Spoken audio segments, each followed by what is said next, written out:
Como já temos feito, nós já iniciamos alguns dias atrás estudos sobre os cânticos de romagem, que são salmos que vão do Salmo 120 ao Salmo 134. Salmo 120 ao Salmo 134. São salmos que evocam sentimentos de angústia, de tristeza, de alegria, de prazer, de preocupação, estados de ânimo e sentimentos que nós temos no dia a dia. O Salmo 120, por exemplo, eu sei que você pode se identificar, eu me identifico com esse salmo, é um salmo que trata a respeito daqueles que o salmista está passando por isso. O salmista está lidando com pessoas que falam mal dele, que estão difamando, pessoas que estão dando tapinha nos seus ombros, mas pelas suas costas falam mal. Ele então pede a Deus que os livre de pessoas assim. O Salmo 121, nós encontramos o salmista numa situação de vulnerabilidade. O salmista está preocupado com a sua segurança, então ele diz, para onde eu vou buscar socorro? E então ele diz, o meu socorro vem do Senhor.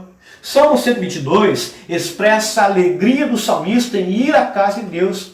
O prazer do salmista em estar no meio do povo de Deus. Salmo 123 evoca a nossa mente a ideia que o salmista nos dá de alguém que está sendo desprezado, de alguém que está sendo zombado, está sofrendo escárnio de pessoas à sua volta, e pede a Deus que pese a mão sobre essas pessoas que fazem isso, mas que Deus tenha misericórdia dele, do salmista. Salmo 124, o salmista traz à mente a libertação, o cuidado de Deus com ele, tremendo e maravilhoso cuidado de Deus para com a sua vida. Ele diz que se não fosse o Senhor que esteve ao seu lado, Israel que eu diga. E de fato nós podemos unir nossas vozes com o salmista e dizer, se não fosse o Senhor que está ao nosso lado, já teríamos há muito sucumbido. Nessa noite, eu quero compartilhar com você o Salmo 125, que diz assim, os que confiam no Senhor são como o monte de Sião, que não se abala, firme para sempre. Como em redor de Jerusalém estão os montes, assim o Senhor em redor do seu povo, desde agora e para sempre. O cetro dos ímpios não permanecerá sobre a sorte dos justos, para que o justo não estenda a mão à iniquidade. Faz o bem, Senhor, aos bons e retos de coração. Quanto aos que se desviam para as sendas tortuosas, levá-los ao Senhor, juntamente com os malfeitores. Paz sobre Israel. Vamos orar mais uma vez, pedindo a Deus direção para esse momento. Ó Deus, nós rogamos a Tua direção. Já o adoramos, ó Deus, porque reconhecemos a Tua grandeza, já expressamos a nossa gratidão, porque sabemos que tudo vem de Tuas mãos. Já, ó Pai, intercedemos pelos motivos de oração. E agora, Pai, nós queremos ouvir a Tua voz. Para tanto, ó Deus, necessitamos da orientação do Teu Santo Espírito. E eu peço ao Senhor que nos dirija ao expormos a Tua palavra, que nos dirija ao ouvirmos a Tua palavra, para que todos saímos daqui, ó Deus, deste local em que eu estou, e cada um em suas casas, possamos ter a certeza, Deus, a convicção de que glorificamos o Teu santo nome e que fomos edificados pela Tua palavra. Amém. Para isso, ó Deus, rogamos mais uma vez a orientação do Teu Santo Espírito. Em nome de Jesus que nós oramos e pedimos isso. Amém. Amém. Amém. Antes de partirmos para o nosso estudo, eu quero fazer algumas afirmações. Nós vivemos um tempo de insegurança, um tempo em que muitos de nós saímos de casa. Hoje nós não podemos sair, né? Hoje nós estamos de quarentena, então não podemos sair de casa, temos que ficar em casa. Mas quando tínhamos a liberdade de ir e vir, nós saímos de casa e muitas vezes havia a preocupação, especialmente em cidades grandes, em cidades maiores, de que poderíamos sair de casa, mas poderíamos não voltar.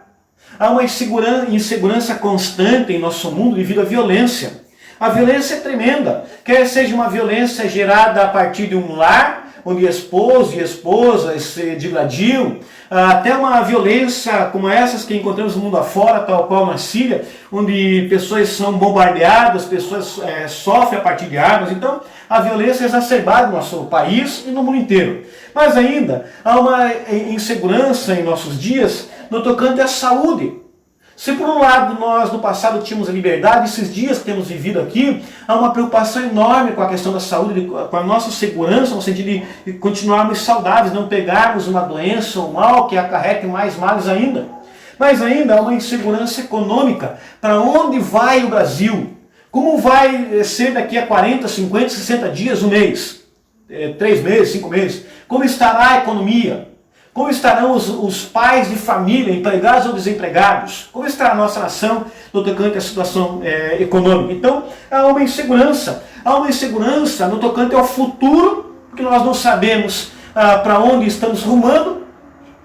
Mas há uma insegurança no tocante ao futuro, ao presente. Porque no presente nós ficamos sem saber, com as notícias que recebemos diariamente, alguns veículos de comunicação dizem uma coisa, daqui a pouco ouvimos outros, e ficamos aí nesse meio, nesse tiroteio de informações, não sabemos em que acreditar.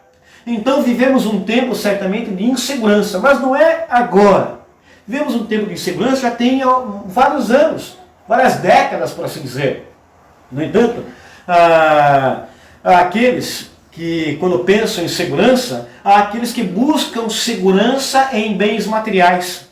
Há aqueles que buscam segurança na sua própria capacidade de produzir. Há aqueles que buscam segurança no dinheiro que têm. Há aqueles que encontram segurança na sua formação acadêmica. Há aqueles que encontram segurança na sua própria capacidade de administrar o seu tempo, o seu dinheiro, a sua família, os seus problemas.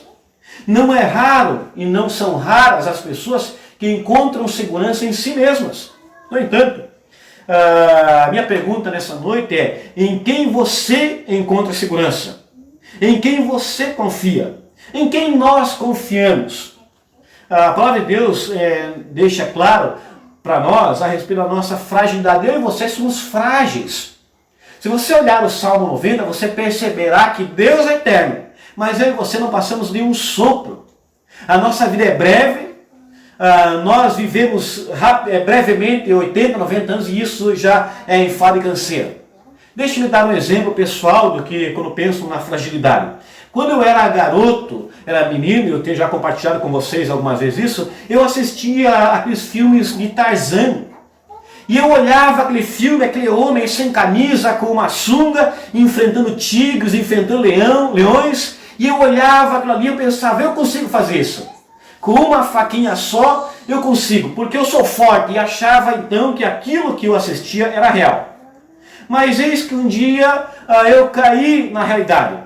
Certa feita, na minha cidade, um circo foi, e aí então eu estava lá passando por meio desse circo, por entre o circo, pelas atrações, e aí eu me deparei com um tigre.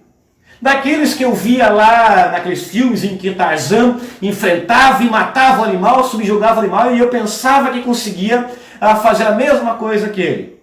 Então eu vi aquele tigre e fiquei encantado, porque é um animal belíssimo de fato.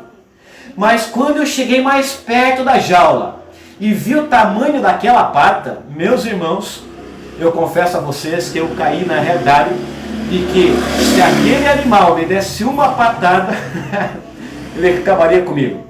E então eu percebi que o tigre é muito mais forte do que eu. E com o passar dos anos, conforme eu fui envelhecendo, fui adquirindo uma experiência, fui tomando consciência de quem eu sou e de qual é a minha realidade, eu percebo-me cada vez mais frágil de fato. Quer ver? Um vírus, um pequeno vírus colocou toda a humanidade para dentro de casa. Nós não podemos sair. Estamos amedrontados, com medo. Por quê? Porque um pequeno vírus pode nos levar à morte. Ou seja, eu e você, ainda que tenhamos a ilusão de força, nós somos frágeis. E aí, nós podemos, em nossa fragilidade, confiar a nossa segurança, a nossa vida, as nossas próprias mãos, ou nas mãos daqueles que estão à nossa volta, reis, governantes, poderosos, ou podemos confiar na opção que o salmista nos oferece. E eu entendo que a opção que o salmista nos oferece é a melhor opção que eu e você podemos ter no mundo. Assim como nos salmos anteriores, o salmista ele olha primeiramente para Deus. Os salmos começam em Deus. O salmista ele começa depositando seus olhos em Deus. E eu quero então compartilhar com vocês a partir do primeiro versículo. Veja o que é dito aí. Os que confiam no Senhor são como o monte de Sião que não se abala. A primeira coisa que o salmista traz à nossa mente é os que confiam no Senhor.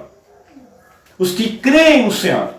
Os que acreditam que há um Deus. os que acreditam nas Escrituras, aqueles que acreditam que o Deus descrito nas Escrituras é único e verdadeiro, que cuida dos seus, esses que têm fé, no caso, confiança aqui podemos colocar do lado com fé, aqueles que têm fé no Senhor, ou seja, é necessário fé e há o alvo da fé. Temos aqui a fé, ou seja, aquilo que é necessário, e há o alvo da fé, os que confiam no Senhor. Esses que confiam no Senhor, nós podemos dizer tranquilamente, esses que confiam, são aqueles que vivem pela fé. E nas Escrituras nós encontramos, por exemplo, lá em Abacuque, capítulo 2, versículo 4, também em Romanos, capítulo 1, versículo 17, e também em Gálatas, capítulo 3, versículo 11, a seguinte verdade: o justo viverá pela fé. O justo vive pela fé. Ou seja, é desses que é dito aqui, os que confiam, os que têm fé, aqueles que acreditam no Senhor, em Deus, no Deus da aliança, no Deus que faz promessas, no Deus que guarda o seu povo. Esses são como o Monte Sião. E aí há duas coisas que são ditas do Monte Sião: ele não se abala e fica firme para sempre. Em outras palavras, aquele que confia em Deus é como o Monte Sião, que permanece continuamente e constantemente. Quando nós pensamos nesse que vive pela fé, o alvo da fé do salmista certamente é Deus. E aí então há uma relação entre Deus e o salmista, ou Deus e o seu povo, que leva o salmista, leva o povo de Deus a ter segurança, a ser alguém que tem confiança, de forma que este salmo pode ser dito dele o seguinte: o título do salmo, uma expressão de confiança. Confiança em quê? Quando o salmista diz que os que confiam em Deus são como o Monte Sião, há uma ideia por trás dessa expressão Monte Sião. Primeiro, Monte Sião se aplica à questão de estabilidade, mas também Monte Sião é um símbolo de força, e ainda o Monte Sião é um símbolo de firmeza. É evocada na mente do salmista, ou vem à mente do salmista algumas coisas. Por exemplo, estabilidade, como eu já disse, força e firmeza. Tudo isso quando ele pensa em Sião. Quando ele pensa nos que confiam no Senhor, está dizendo, aqueles que confiam no Senhor são estáveis, têm a força que vem do Senhor e são firmes no Senhor. Mas ainda, o salmista segue dizendo o seguinte: como em redor de Jerusalém estão os montes, assim o Senhor em redor do seu povo. Então deixa eu anotar aqui para você. Primeiro, estabilidade. Força. E firmeza. Aqueles que confiam no Senhor, apenas os que confiam no Senhor têm estabilidade, têm a força que vem de Deus e são firmes porque Deus é o fundamento. Na segunda parte do versículo 2, e esse texto é dividido em pelo menos 2 ou 3 partes, na segunda parte nós temos uma repetição praticamente da mesma ideia que encontramos no primeiro versículo. Diz assim, mas com algumas aplicações diferentes. Como em redor de Jerusalém estão os montes, assim o Senhor em redor do seu povo, desde agora e para sempre. Pois bem, Jerusalém não era situado em cima de um monte, mas Jerusalém estava cercada, estava localizada numa região montanhosa, onde havia uma única região que não tinha montanhas, que era a região norte. O resto, os outros lados de Jerusalém, estavam todos cercados por uma região montanhosa, de forma que Jerusalém se tornava praticamente invulnerável, impenetrável. Mas quando é evocadamente o salmista que aquele que confia em Deus é como o Monte Sião, aquele que confia em Deus também é como alguém que tem essa cadeia montanhosa em volta. Ele diz assim, como em redor de Jerusalém estão os montes, e essa expressão em redor de Jerusalém implica, é um símbolo de proteção e é um símbolo de segurança. Veja, nós juntamos mais duas palavras aqui: proteção, segurança. Daí então nós percebemos o seguinte: aqueles que confiam, e a ênfase é essa mesmo, aqueles que confiam em Deus, aqueles que confiam no Senhor, aqui está o centro de onde vem todas as demais coisas, são estáveis, porque Deus lhes dá estabilidade, tem força, porque Deus é a sua força, e tem firmeza, porque Deus é o seu fundamento. Mas também esses que confiam em Deus são como aqueles que estão diante do Senhor, evocadamente deles, que eles têm proteção e têm segurança. Nós olhamos toda essa situação do primeiro versículo, do segundo versículo, e aplicamos da seguinte forma: aqueles que confiam no Senhor, e essa é a ideia do salmista, podem descansar seguros, porque eles têm quem olhe por eles. É como se Deus os protegesse por todos os lados. Isso me traz à mente o Salmo 139. Depois leia na sua casa e perceba como Davi descreve Deus em torno dele no Salmo 139. Diz Davi no Salmo 139, que Deus está acima, abaixo, nos lados, não há lugar para onde ele possa fugir de Deus. Deus está em volta dele, em todo tempo. Então essa é a ideia que nós encontramos aqui. O salmista tem segurança, tem proteção, tem estabilidade, tem a força do Senhor, tem a firmeza do Senhor, porque ele confia em Deus. A fé aqui é essencial. É essencial. E isso aqui que é dito apenas para aqueles que confiam em Deus. Ou seja, quem não confia em Deus não será como esse monte. Quem não confia em Deus não terá essa proteção e segurança como aqueles que temem ao Senhor. É algo específico. O salmista está dizendo aos cristãos, o salmista está dizendo àqueles que temem ao Senhor: vocês têm um protetor, vocês têm alguém que lhes dá segurança, vocês têm alguém que lhes dá estabilidade, vocês têm alguém que lhes dá força e vocês têm alguém que lhes dá firmeza. Vamos lá, Mateus capítulo 7, versículo 25. Jesus Cristo trata a respeito de uma casa, de alguém que construiu a sua casa. E aí há dois lugares em que o sujeito pode construir a casa. Há um lugar onde o sujeito constrói a sua casa que não é firme. Capítulo 7 de Mateus, versículos 24 ao 27. Há um lugar onde você pode edificar a sua casa, e esse lugar não é firme, e o vento vem, e as marés vêm e derrubam o seu lar.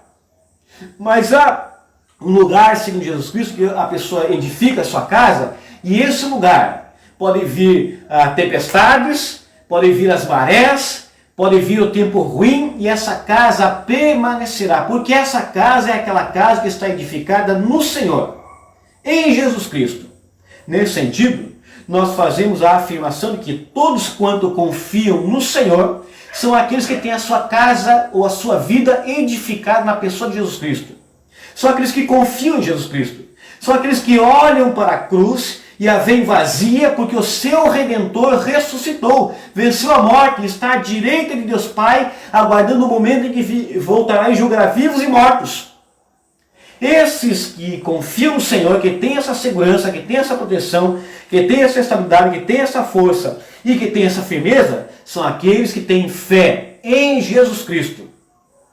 Tendo dito isso, e é para trazer conforto ao coração daqueles que leem, do peregrino que ia pelas estradas, do peregrino que olhava Jerusalém ao monte, talvez daquele cidadão de Israel que estava lá no cativeiro da Babilônia, ou talvez daqueles que no contexto de Davi eram perseguidos.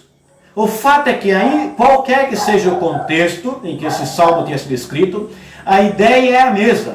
Aqueles que confiam no Senhor podem descansar. E eu quero dizer para você nessa noite, nesse primeiro momento, você pode ter paz no seu coração. Se você crê em Jesus, você pode descansar seguro.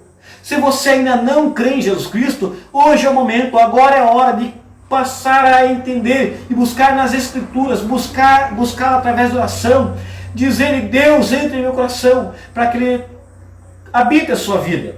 E você então possa ter essa segurança. Este salmo, ele quer trazer segurança, paz ao coração daqueles que o cantavam e de nós que lemos. Ele tem sido de remédio, de conforto, de consolo a gerações no decorrer da história da humanidade. Porque mostra que aqueles que creem em Jesus Cristo, mostra aqueles que creem em Deus, que edificam a sua vida no fundamento bom e verdadeiro, têm segurança, têm estabilidade, têm paz, tem conforto, e eu tenho convicção de que tudo isso você deseja para a sua vida. Eu tenho convicção de que você, nesse momento em que o país vive, você quer paz. Você não quer mais um monte de vídeo, um monte de palavra, um monte de debate, está essa doença, está não sei quantos morreram, quantos não morreram. Você não quer isso. Você quer paz. Mas eu quero dizer para você que essa paz, que excede o entendimento, que vai além dessa doença, que vai além das dificuldades, é a paz que somente Jesus Cristo pode dar. Os que confiam no Senhor são esses que têm a tranquilidade e a segurança e a proteção que vem de Deus.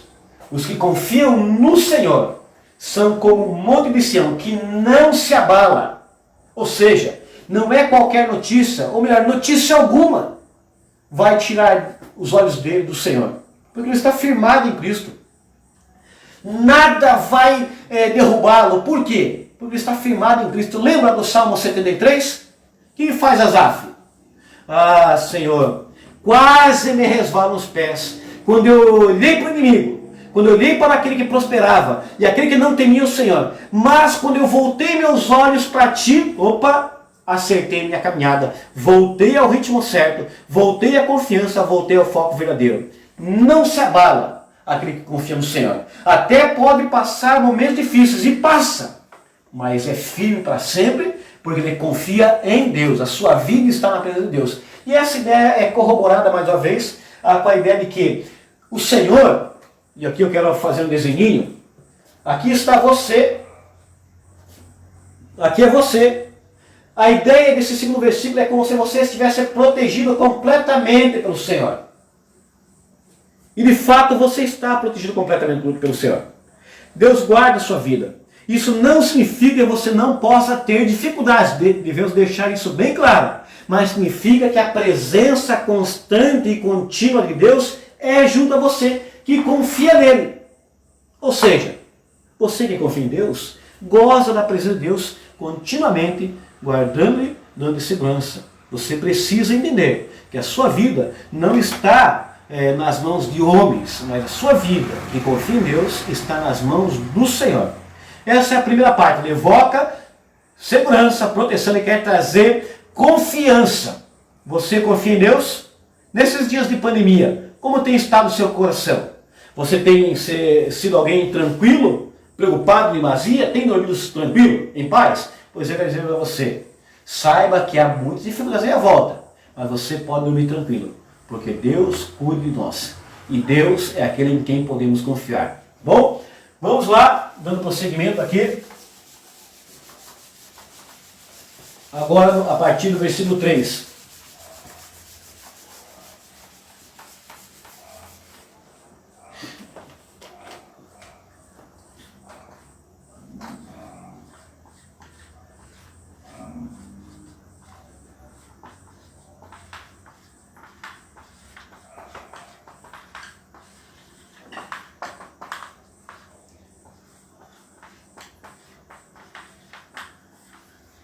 Você tem em quem confiar a sua vida. Versículo 3, especialmente.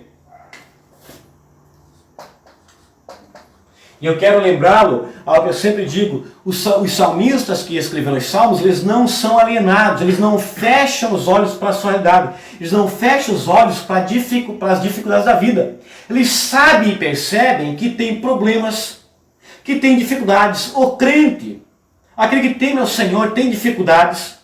Aquele que teme ao Senhor vai à falência, a sua empresa fecha. Aquele que teme ao Senhor passa por dificuldades no casamento. Aquele que teme ao Senhor passa dificuldades com seus filhos. Aquele que teme ao Senhor tem problemas seríssimos. No entanto, nós sabemos que temos o cuidado de Deus conosco. E é interessante o versículo 3, porque o versículo 3 vai nos dar uma garantia. O mal não prevalecerá. As pessoas más não vão vencer. É isso que é dito aqui. Versículo 3. O cetro dos ímpios não permanecerá sobre a sorte dos justos, ou sobre a terra dos justos. E diz mais, para que o justo não estenda a mão em iniquidade. Aquilo que é dito aqui no versículo 3 é o seguinte. O mal não tem a palavra final e nem é eterno. Deixe-me ser mais claro. Nós, homens, passamos dificuldades. Mas Paulo, em determinada ocasião da sua carta aos Coríntios, vai dizer o seguinte, que Deus não permite que sejamos tentados além de nossas próprias forças. De nossas forças. Mas também, juntamente com as provas, vem o livramento. Aquilo que é dito aqui é algo parecido com o que Paulo fala lá. Que muitas vezes passamos por dificuldades, muitas vezes os maus pesam a mão. Aqui alguns pensam que o contexto seja do cativeiro da Babilônia, em que Israel estava sendo oprimido, e oprimido por já algum tempo. Então eles clamavam a Deus, e aí então o salmista evoca, confia em Deus. E a afirmação do salmista agora ainda é uma afirmação de que vocês têm em quem confiar, porque ele está dizendo, olha, o mal não vai prevalecer. As coisas ruins não vão durar eternamente. Ainda que sejamos provados pelo Senhor, ainda que sejamos testados pelo Senhor enquanto povo de Deus, até o momento que achemos que não teremos condições de suportar, é importante você saber que Deus não permitirá que você seja aprovado até o ponto em que você renegue-o, até o ponto que você apostate da fé, que você diga, eu não creio mais em Jesus, não creio mais em Deus. Ele não permite que os seus cheguem a esse ponto. É isso que está sendo dito na parte final aqui do versículo 3. Ele diz, no início do versículo, o cetro dos ímpios não permanecerá sobre o justo, ou seja, não vai ser eterno a maldade. O sofrimento não vai ser a vida inteira. As dificuldades não vão acima do que você pode suportar. E a razão de não ser acima do que nós podemos suportar, diz o salmista, para que eu e você não imaginemos que porventura fazer o mal seja uma boa opção. É isso que está dizendo quando fala assim, para que o justo não estenda a mão à iniquidade. Para que eu e você não imaginemos que aqueles que são injustos, são ímpios, fazem o mal e prosperam, vamos fazer como eles, porque isso é bom. Deus está dizendo através do salmista assim, o mal não dura eternamente e continuamente, para que os que são de Deus não achem que fazer o mal compensa. Não compensa fazer o mal. Não compensa desviar-se dos caminhos do Senhor. É isso que ele está dizendo aqui a nós, que o mal tem uma duração. Que os problemas surgirão, mas não serão eternos. No entanto, Deus não permite que sejamos provados a ponto de acharmos que o mal é a melhor opção do que o bem. Do que as coisas que desagradam a Deus são melhores do que as coisas que agradam a Deus. E então ele se coloca em Deus dizendo o seguinte, olha, fazer a vontade de Deus é sempre melhor, em outras palavras. Para que eu e você não achemos que pecado é coisa melhor do que agradar a Deus. É interessante que, bem pontual, nós podemos pensar nessa situação da seguinte forma. Quantos de nós, se você já teve experiência, ou melhor, se você é alguém que veio de fora, que você é alguém que não cresceu na igreja, e aí um dia Deus tomou a sua vida, abriu seu coração, seus olhos, e você converteu-se, ou foi convertido. E aí, então você está na igreja, e aí começam a vir provas, e dificuldades mesmo, a ponto de você olhar e falar, puxa vida, quando eu estava fora da igreja, quando não era crente, não era assim. As coisas parecem que eram melhores, parece que não havia tanta dificuldade, parece que não tinha tanto problema, parece que tudo era mais fácil, eu vou deixar de ser cristão. É para que isso não ocorra que o salmista vem dizer que o mal e as provas e provações não duram a vida toda, para que você e eu não tenhamos essa ideia de que era tão bom, que antes era melhor e agora parece que só tem problema. Não, estar com o Senhor é sempre melhor. Por isso ele fala, não, o mal não dura para sempre. Não vai imaginar você que praticar impiedade, estender a mão à iniquidade, fazer coisas que desagradam a Deus, é melhor, porque não é. Confie em Deus. Em outras palavras, é o que ele está dizendo. Continue confiando em Deus. E ele então, no versículo 4, confie em Deus. Confiar. Versículo 4 e versículo 5. Versículo 4 primeiro. O salmista coloca duas coisas. Ele faz uma oração agora. Como quem faz uma oração? Senhor, faze o bem. A quem? Aos retos e bons. Quem são esses por quem ele está orando? Aos retos de coração e aos bons. Quem são esses por quem ele está orando? Você pode me dizer?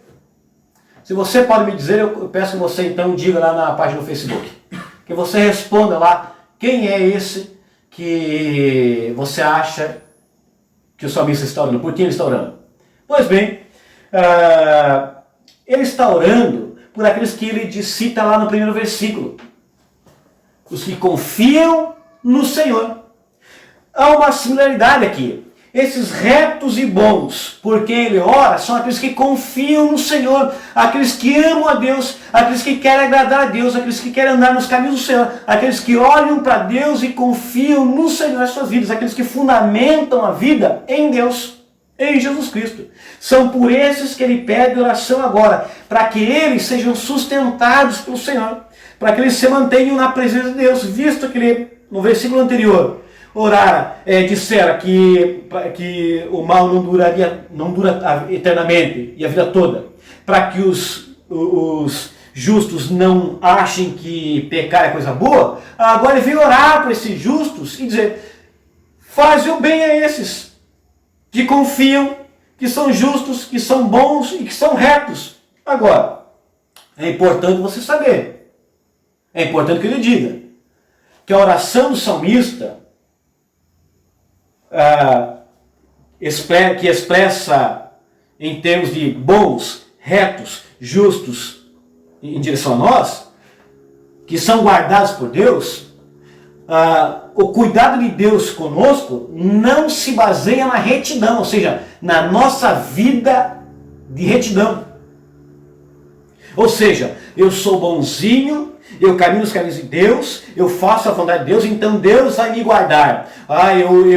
Eu dou o dízimo, eu vou na igreja domingo, eu assisto a escola dominical, eu assisto os estudos de quarta-feira, eu não perco um culto. Então Deus vai me cuidar. Não é esse o fundamento do cuidado de Deus. O fundamento do cuidado de Deus para comigo e para com você é a fé, é a confiança. É o fato de que confiamos que Ele é suficiente para cuidar de nós, que Ele é o nosso Deus. É confiarmos, sabemos que Ele é aquele que cuida de nós. Então, o salmista diz isso: faze, ó Deus, o bem. Retidão, ou seja, você ter uma vida reta diante de Deus, é fruto da confiança. É fruto... Copo com água, por favor. É fruto da confiança que temos com Deus. A nossa vida reta, a nossa vida diante de Deus, é fruto da confiança e fé que temos para com Ele. Portanto, o salmista ora por você. Você que confia em Deus. Eu que confio em Deus. Ele diz: Deus, faça o bem aos retos e bons, aqueles que confiam, aqueles que são chamados justos. Perceba, você tem em quem confiar. Você é incentivado a confiar em Deus. E há uma oração a seu favor. Deus, faz o bem.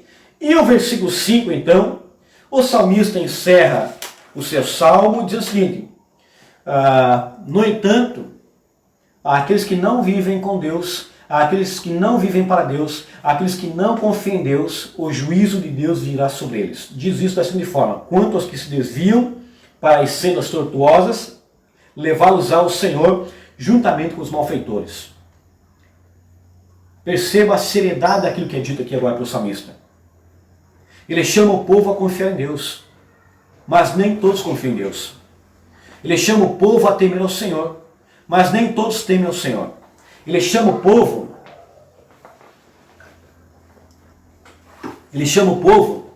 a olhar para o Senhor, a afirmar a sua casa no Senhor, porque o Senhor é presente com eles. Mas ainda há pessoas que não aceitam, não querem essa presença em suas vidas. Então, diz o salmista, o juízo de Deus virá sobre esses que são chamados aqui de malfeitores que se desviam. São aqueles que desejam viver segundo o seu próprio pensamento, segundo a sua própria visão de vida. Aqueles que não querem nada com Deus, aqueles que se desviam dos caminhos retos, aqueles que não vivem em retidão. São aqueles que focam em coisas contrárias a Deus. Há aqui um contraste tremendo. Há aqueles que confiam no Senhor, que contam com a presença, com o cuidado, com a segurança de Deus. E há aqueles que não confiam em Deus, que não querem nada com Deus, cujo salmista diz, sobre eles virá o juízo. Sobre eles virá o juízo. Ele termina dizendo o seguinte: paz sobre Israel, paz sobre aqueles que confiam em Deus, a paz que emana de Deus, a paz que excede todo entendimento, a paz que vem do Senhor, seja essa que esteja sobre aqueles que confiam em Deus. Nós encontramos nesse salmo um hino de confiança, um tremendo chamado a nós para confiarmos em Deus em toda e qualquer situação, por algumas razões. Deus está em nosso derredor, nos guardando, nos protegendo conosco. Quero ler alguns textos com vocês que trazem essa ideia. Mateus capítulo 1, versículo 23. Se você puder abrir na sua Bíblia, eu abrirei aqui e lerei os textos. Mateus 1, versículo 23, diz assim: Deus conosco. Eis que a virgem conceberá e dará à luz a um filho, e ele se chamará Emanuel, que significa Deus conosco. Olhe onde está fundamentada a nossa confiança. Deus é conosco. Mais ainda, Deus é por nós. Romanos capítulo 8, versículo 31. Romanos capítulo 8, versículo 31 diz assim: Que diremos, pois, à vista destas coisas? Se Deus é por nós, quem será contra nós? Deus conosco, Deus por nós, Deus em nós. 1 João, capítulo 4, versículo 16. 1 João, capítulo 4, versículo 16. E nós conhecemos e cremos no amor que Deus tem por nós. Deus é amor, e aquele que permanece no amor, permanece em Deus e Deus nele. Deus em nós, Deus conosco, Deus por nós, Deus em nós, Deus adiante de nós, Deus diante de nós. Deuteronômio, capítulo 31, versículo 8. Deuteronômio, capítulo 31, versículo 8.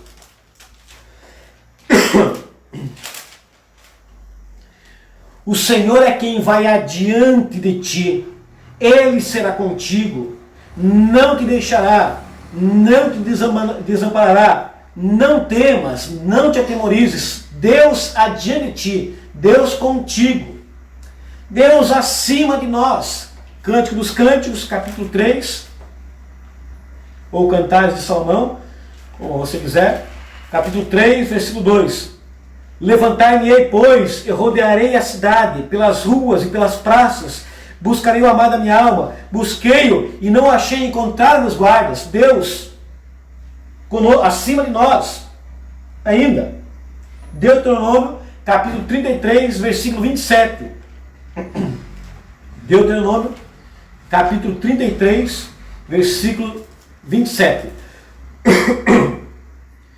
O Deus eterno é a tua habitação, e por debaixo de ti estende os braços eternos, como se te pegasse no colo e te ninasse.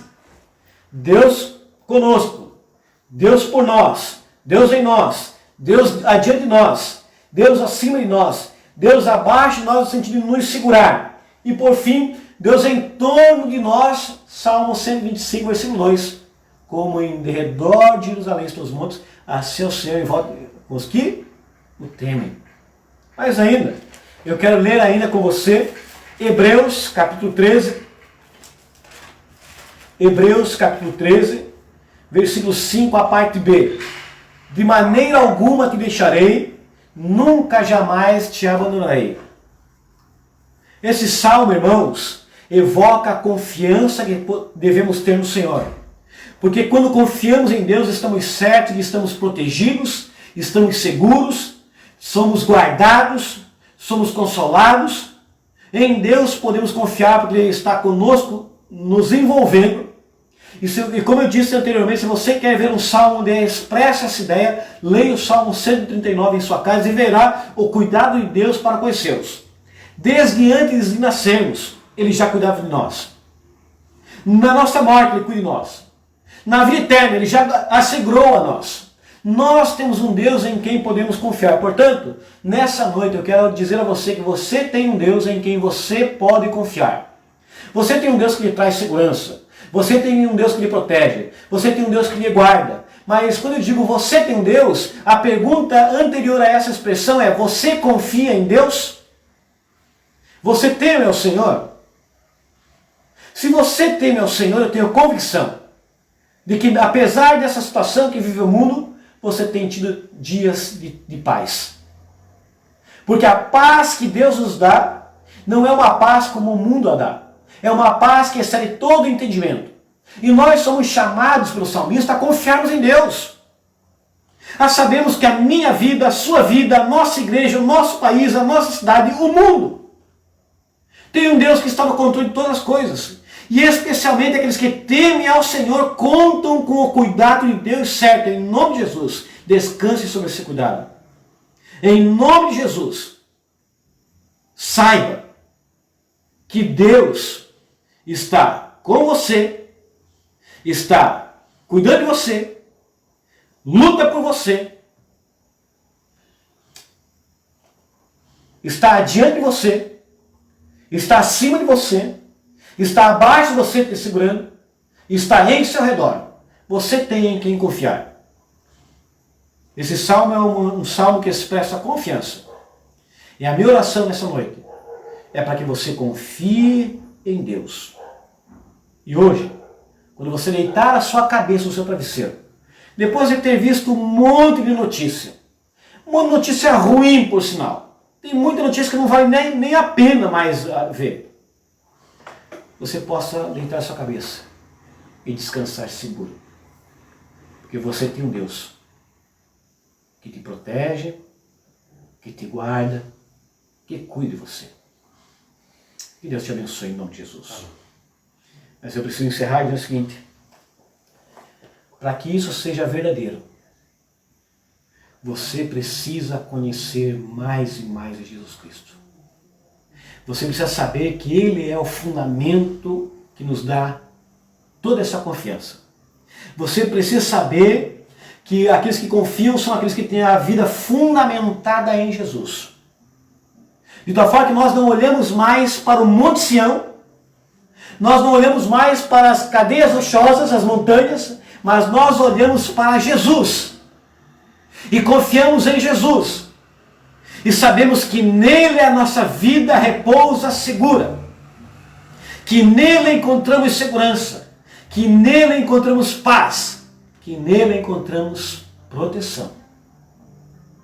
Eu não sei como está a sua vida. Eu não sei quais são as dificuldades que você tem enfrentado. Talvez nesse momento você esteja enfrentando situações adversas terríveis, que levam-lhe a questionar até mesmo se Deus está do seu lado. Mas eu quero dizer a você, que se você confia em Jesus, se você crê que Ele é o fundamento da sua vida, você pode hoje deitar tranquilo e repousar. Porque só Ele pode te dar paz. Que Deus te abençoe em nome de Jesus.